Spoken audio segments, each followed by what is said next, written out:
Paz do Senhor Jesus, meus amados irmãos, bem-vindo ao nosso canal. Você que não é inscrito, se inscreva, você não vai pagar nada. Ativa o sininho de notificação para que sempre que a gente postarmos vídeo, o YouTube venha te avisar dos nossos vídeos. Todos os dias tem vídeo novo aqui e tem uma palavra diretamente de Deus ao seu coração. Meus amados irmãos, agora aqui é madrugada. Eu estava em oração. Sempre eu gosto de estudar a palavra na madrugada e gosto também de orar de meia-noite por diante.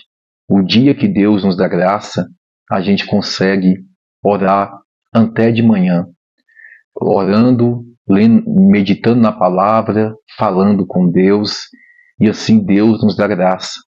Para muita gente acha que é impossível isso, mas não é, irmãos.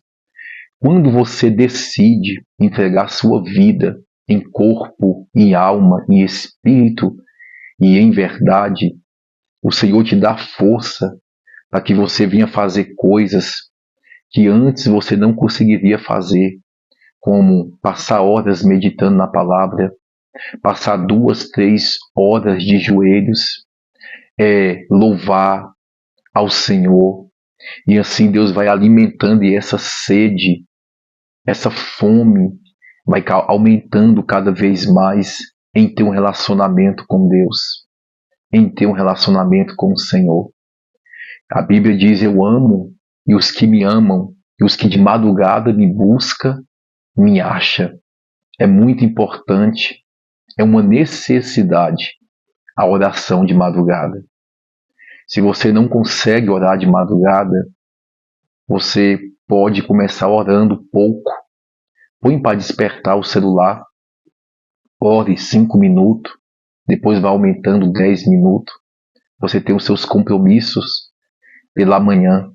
Eu oro nas madrugadas, irmãos, desde quando eu me converti, quando eu ouvi nosso pastor nos ensinando a respeito da oração de madrugada.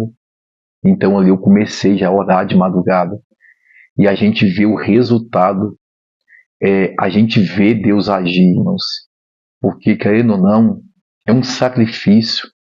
Alguém vai dizer que de madrugada a fila é menor. Talvez possa ser porque a maioria das pessoas estão dormindo, enquanto muitos estão acordados, falando com Deus, buscando cada dia mais a ter uma comunhão com o Senhor. Então busque de Deus. Eu não vou falar para você orar o tanto que eu oro, ler a palavra o tanto que eu leio, o tanto que eu estudo. Porque quanto mais é dado, mais é cobrado. E quanto mais o Senhor tem me dado, mais o Senhor tem me cobrado. Eu lembro que eu, como membro, é uma coisa. Depois eu fui consagrado a ombreiro. Depois eu fui consagrado com o tempo a diácono. Depois eu fui ao presbitério. E hoje eu sou pastor, fui consagrado a pastor. E eu vi os níveis subindo, mas também a cobrança de Deus. A cobrança de Deus. Então, às vezes, eu me cobro. Hoje eu até mencionei uma palavra e eu falei que eu não gosto muito de ouvir testemunho dos nossos pais na fé, como Jonathan Eder, como John Wesley, homens que oravam 8 horas de oração, de joelho dobrado. Eu falei que eu não gosto de ouvir eles porque eu vejo o tanto que eu sou negligente, o tanto que eu sou falho como pastor. Eu poderia estar me dedicando mais, orando mais. Então, quando eu escuto o testemunho desses homens que passavam horas de joelhos, que tinham uma vida devota com Deus, eu me sinto envergonhado. Então, não é porque não é edificante, é porque eu fico me martirizando, pensando comigo: Senhor, me ajuda. Então, hoje, o pouco que eu faço, eu não sou hipócrita em dizer para vocês que toda madrugada eu estou acordada 2, 3 horas de joelho dobrado, que não. Tem semanas que Deus me dá graça de 4, 5 vezes, às vezes a semana toda, e às vezes um dia na semana só eu consigo estender de meia-noite até as 3, até as 2. da manhã em oração. Às vezes, Deus dá graça e a gente vai até de manhã, mas não é sempre. E a minha vontade, o meu desejo é de ser constante, porque eu sei, quem vive uma vida de oração sabe o poder da oração. Às vezes eu estou precisando de uma providência de Deus e eu estou aqui orando. Quando é de manhã, depois de algumas horas de oração, de meditação da palavra, aí quando eu vou ali, vou no banheiro, depois eu vou me deitar para descansar um pouco, chega uma mensagem no meu celular, que é a providência que eu estava precisando para poder suprir alguma necessidade na igreja ou aqui na minha casa. Deus usa alguém e fala: pastor, está aí uma benção para o senhor. E justamente é cabível naquilo que eu estou precisando. Então, eu vejo que a pessoa foi tocada por Deus, mas antes disso, eu vejo Deus trazendo a provisão, porque a pessoa não me viu, eu aqui de joelho dobrado, e não sabia que eu estava precisando, mas o Senhor viu e o Senhor tocou no coração. Então, mediante a não somente a isso, eu for testemunhar de tantas maravilhas que Deus ele faz, ele opera, a intimidade, a sua sensibilidade, quando você tem uma vida de oração, é como em Josué capítulo 7, quando o povo eles vence a guerra na cidade de Jericó, os muros caem, depois vai lutar contra a cidade de Ai. Quando chega lá, eles perdem um grupo de exército menor, que não tinha nem possibilidade alguma de Israel perder, e perdeu. Então, quando Josué coloca a boca no pó e vai orar, Deus revela para ele que tem pecado no meio da congregação. E quando Deus revela para ele, chama a família de Arcã, e ali viu que ele pegou de esponjas, capa babilônica, ouro e prata, e escondeu debaixo da sua tenda. E o Senhor falou que não queria que quando entrasse na cidade de Jericó não pegasse nada de lá, porque ia ser anatema, ia ser maldito. E Arcã, pela cobiça, e cobiçou a capa babilônica, e cobiçou o ouro e a prata, e assim ele acobertou debaixo da sua tenda, e quando Israel foi à peleja, perdeu. Porque quando tem pecado, não tem vitória. Quando tem pecado, não tem como eu estar de pé espiritualmente. Quando tem pecado, eu não consigo orar, eu não consigo ter uma vida ativa com Deus constantemente. Por isso que muitas lideranças têm fracassado em termos de uma vida constante com Deus e pessoas brincar constantemente com o pecado dentro da igreja e não ser cortado. Porque primeiro, muitas lideranças têm medo de pregar contra o pecado. Tem medo de chegar até a pessoa e repreender e exortar, para não tocar nas coisas do Senhor, para não fazer a obra de Deus de qualquer jeito, de qualquer maneira. Então, nisso, vai normalizando o pecado e o negócio vai cada vez mais as portas se largecendo e não tem mais quem pregue e quem repreende o mal. E é justamente sobre isso. Estou com o texto aqui que fala que nos últimos dias muitos se apostatarão da sua fé, frieza espiritual, iniquidade, pecado. Então, hoje a gente estamos vendo, permeando tudo isso dentro das congregações. Não tem mais aquela mensagem genuína como antigamente, aquela mensagem de libertação, aquela mensagem de salvação. É por isso que a gente é muito perseguido. Por isso que a gente é muito caluniado, porque a gente ainda prega a essência bíblica, o evangelho cristocêntrico. Então a Bíblia diz que no final dos tempos muitos se apostatarão da sua fé e vai dizer, se for possível, até os escolhidos serão enganados.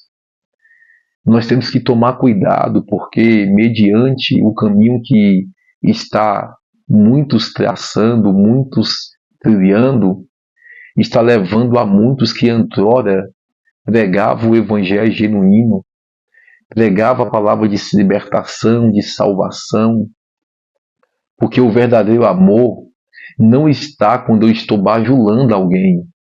O verdadeiro amor é quando eu estou pregando e falando o que Deus manda, e quando eu vejo alguém caminhando para o erro, eu sou um amigo a qual tenho preocupação com a alma daquela pessoa, então chego até a ela e eu falo concernente na luz da palavra de Deus.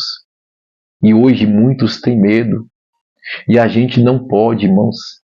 Antes de eu conhecer alguém que faz parte do meu círculo cotidiano da minha vida hoje, o Senhor me resgatou primeiro, o Senhor me chamou, o Senhor me deu um voto de confiança.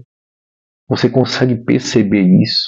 Nós que pregamos a palavra de Deus, o voto de confiança que Deus nos deu para poder estar falando do teu amor, para poder estar falando da tua palavra, estar orando, consagrando a nossa vida em vigilância, perseverança e pedindo sempre de Deus um direcionamento de uma palavra para poder estar levando ao povo.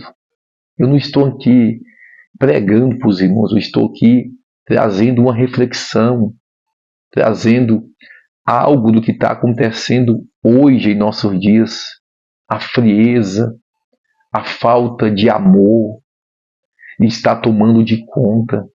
A Bíblia diz fazer o bem sem olhar a quem. Quem sabe que tem que fazer o bem e não faz, esse peca contra o Senhor.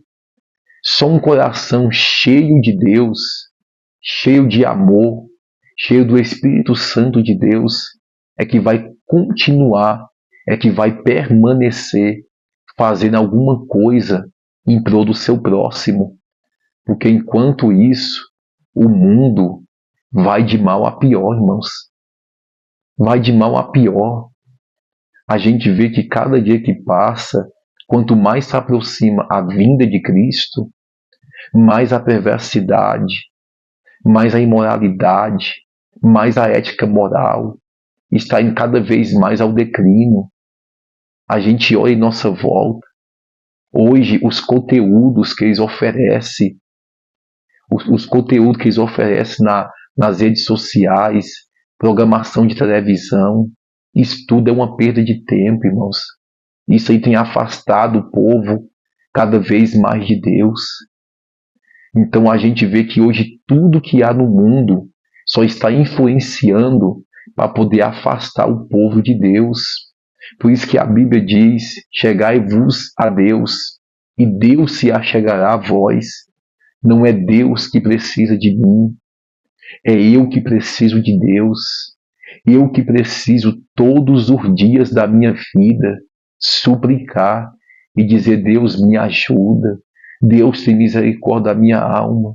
Deus, cura minha alma, cura minha vida, cura minhas emoções, cura desse mundo perverso. Me ajude a ser limpo, a ser transformado, a estar se purificando todos os dias. Nós precisamos, irmãos, se dobrar os joelhos e chorar nos pés do Senhor. Nós precisamos estar ali se humilhando aos pés do Senhor. 2 Crônicas, capítulo 7, versículo 14. Se o meu povo, que se chama pelo meu nome, se humilhar e orar e buscar a face do Senhor e se converter dos teus maus caminhos, então eu ouvirei dos céus, perdoarei os seus pecados e vos sarará a vossa terra. Nós precisamos, você precisa de tirar um momento, ir para dentro do teu quarto, dobra o teu joelho, põe para fora tudinho para Deus.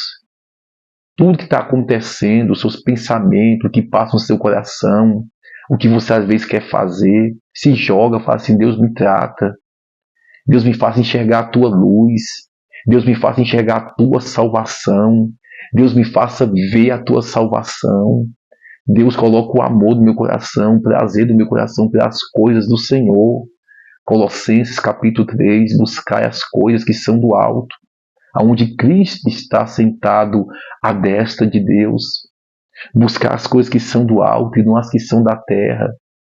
Nós necessitamos das coisas da terra, mas a prioridade é as coisas do céu. Mateus 6,33. Buscar em primeiro lugar o reino do céu e a tua justiça, e as demais coisas vos serão acrescentadas. O reino do céu é primordial. O reino do céu é a nossa prioridade, irmãos. Por isso que a gente tem que estar todos os dias Às vezes, tem alguns irmãos aqui da MPV, não é todos que ouvem o áudio de oração. Eu sempre, na linha de transmissão aqui, eu mando para os irmãos uma oração coletiva, orando por tua família, por tua saúde, por tuas finanças, orando pela tua vida espiritual, para que Deus venha fortalecer a tua fé. Mas às vezes, quando eu estou ali orando no grupo de oração que a gente tem do Ministério MPV, que às vezes passa ali 1 hora e 20 minutos, alguns irmãos que já ouviram o áudio todo, para pastor, quando chega um certo momento da oração do Senhor, muda, fica diferente, a gente é tocado, porque quando passa de 30 minutos de oração, de joelho dobrado, o quebrantamento de Deus toma de conta da gente, e a gente entende o tanto que a gente é pobre de espírito, e o tanto que a gente precisa da misericórdia de Deus, o tanto que a gente precisa de Deus. Às vezes, quanto mais distante a pessoa está de Deus, mais ela tem dificuldade de enxergar que é um pecador, que precisa de Deus. E quanto mais você ora, quanto mais você se humilha aos pés do Senhor, mais você consegue enxergar que você é um pobre, miserável, um pecador e que precisa buscar o perdão de Deus constantemente. Então, quanto mais próximos nós estamos do Senhor, mais nós enxergamos as nossas falhas, defeitos, pecado, mais a gente quer se purificar e se limpar. Por isso, quanto mais a pessoa se afasta de Deus, mais ela vai se sujando e mais ela vai sentindo uma falta de necessidade de estar se prostrando diante de Deus. Então, a caminho do seu serviço, fale com Deus em espírito. Ao entrar dentro do ônibus, ao entrar dentro do carro, ao entrar dentro da empresa que você trabalha, fique em espírito, falando: Deus, no meu dia, que venha ser um dia com fardo leve, que venha ser um dia abençoado, que venha ser um dia que o Senhor venha me conduzir, venha me orientar, venha ser um dia produtivo, venha ser um dia abençoado pelo Senhor. Você precisa todos os dias, irmãos, entregar a sua vida nos cuidados do Senhor. Precisa todos os dias fazer isso. E Deus possa ter falado ao teu coração por meio desta palavra. Eu estava aqui, já é madrugada, eu dei uma pausa para poder gravar esse vídeo, porque estava queimando meu coração tudo isso. Então peço a vocês que estejam atentos a tudo que está acontecendo em nossa volta. Jesus está voltando e nós queremos estar com Ele na eternidade, irmãos. Sempre peça ao Senhor, em espírito, em oração: Pai, salva minha alma. Pai, salva a minha alma. O bem mais precioso que a gente tem é a nossa alma, irmãos. Ela tem a eternidade, a alma é eterna. O nosso corpo não é eterno. Nada aqui nessa terra é eterno, mas a nossa alma é eterna. E nós precisamos atentar para tudo isso. Amém? Deus te abençoe grandemente. Estou orando por sua vida. Esteja orando pela minha vida, pela minha família, pelo Ministério MPV também, a qual eu sou pastor, estou na frente desta obra. E estamos aí, como disse Neemias: estou em uma grande obra e eu não posso parar.